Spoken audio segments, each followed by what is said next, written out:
Ladies and gentlemen, welcome to Saab and to 2009 year's Frankfurt Motor Show.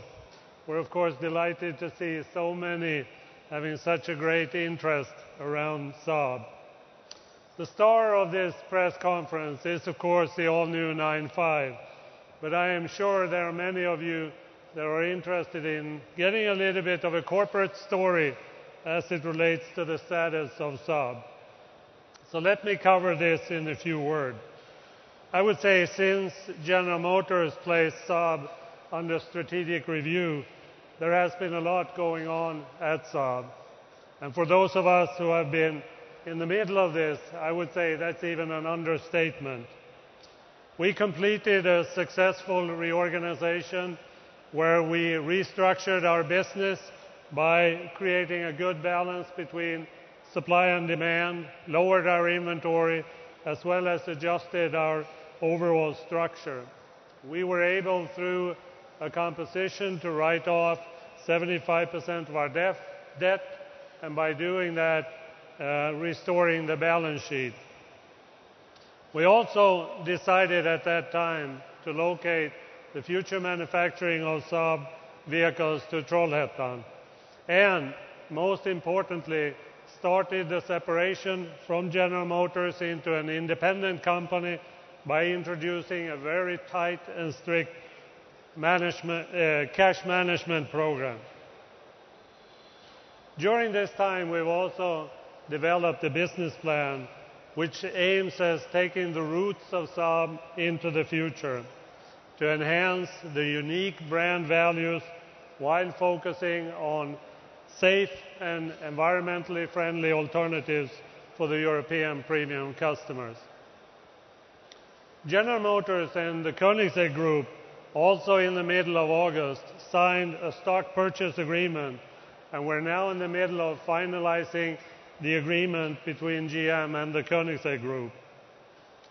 I would say the Koenigsegg Group have brought into Saab a new spirit with a very entrepreneurial view and provided a totally new network of possibilities into the Saab organization and the Saab brand. As important in this time frame is to ensure the financing of the future of Saab, and we're now in the middle of working on the final pieces of that through the negotiations with the European Investment Bank, the Swedish National Debt Office and the European Commission. And we hope that we should have all of this in place by the end of October. Parallel to all of these activities, we have of course focused on developing a standalone and independent Saab organization. By concentrating all of our activities to Sweden and creating a full capability from early development all the way through distribution of our vehicles.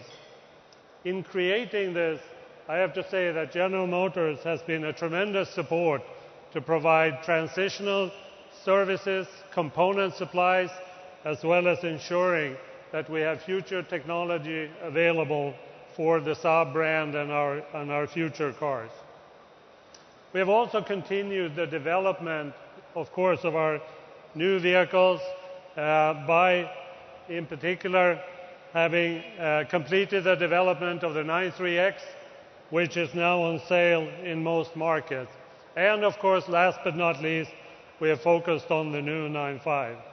I would say if I summarize this, it's probably too much to try to perform during a very short period of time, but I'm happy that we have delivered what we have said we were going to deliver, and we will continue to do so. But let me now switch to the focus of today, the 9.5. The time is now the world premiere of the all-new 9.5.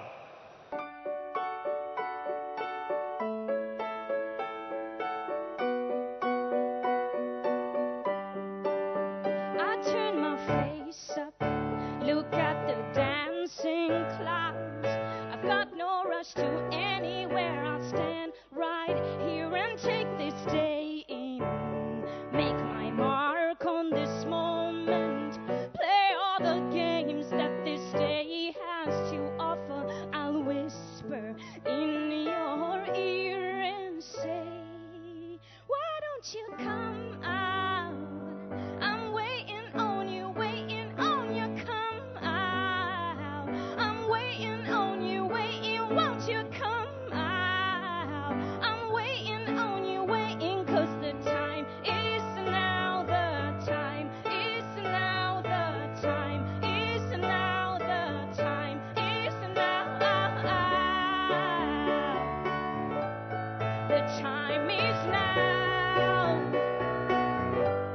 The time is now.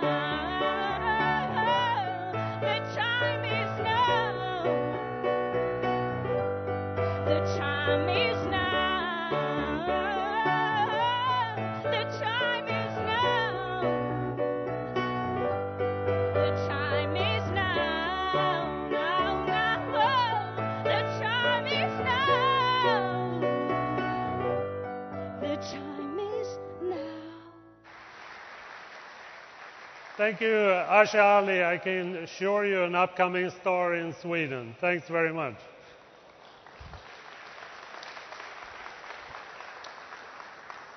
I would say that the 9.5 is a great ambassador for the Saab brand. Unique and progressive in its design, sporty, but also the driver's car, and of course responsible in its performance. We have gained a lot of inspiration into the design of the all-new 9.5 from all the concept cars that we have developed, and in particular, of course, the Aero X. The exterior design has excellent proportions with good stance from all the angles of the vehicle. It's unique in its design with, of course, unmistakable Saab cues, like the wraparound windscreen with the disguised A-pillars, as well as the hockey stick design on the side view. Ice block themes in terms of headlamps and clean surfaces are, of course, inspirations from the Scandinavian and the Swedish design. And we have also in this vehicle introduced a new Saab cue, the rear light cluster, which comes across the entire rear of the vehicle. I mentioned that this is a driver's car. The interior design is the very typical Saab cockpit design, where the driver is in full control. We have introduced, of course, an adaptive chassis control, as well as the state-of-the-art cross-wheel drive system that we introduced earlier on the 9.3. And all functionalities that you can expect from a premium car in this segment.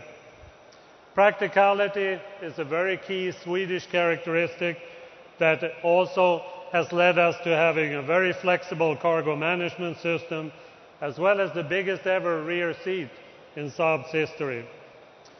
But what would a Saab be without the ignition key between the seats? This time replaced by a start-stop button, but guess what? Of course, between the two seats. Focus on safety and environmental friendly alternatives will be and has been a key element of the Saab brand. Real-life safety for us is a given in every Saab, and our track record speaks for itself. The engine offer, of course, has a full range of turbo engines, starting with a 2.8-liter at the top, through the 2-liter, and now introducing also a 1.6-liter turbo, delivering 180 horsepower, and high mid-range torque, which is so typical for Saab. The 2-liter diesel has an impressive 350 Newton-meter of torque, but only emits 139 grams of CO2. So all in all, you can say it's a car that we're extremely proud of, and we will see full availability gradually in the showrooms in the beginning of 2010. So now I would ask all of you to come up on stage, and we will try to answer all of the questions that you might have. Thank you very much.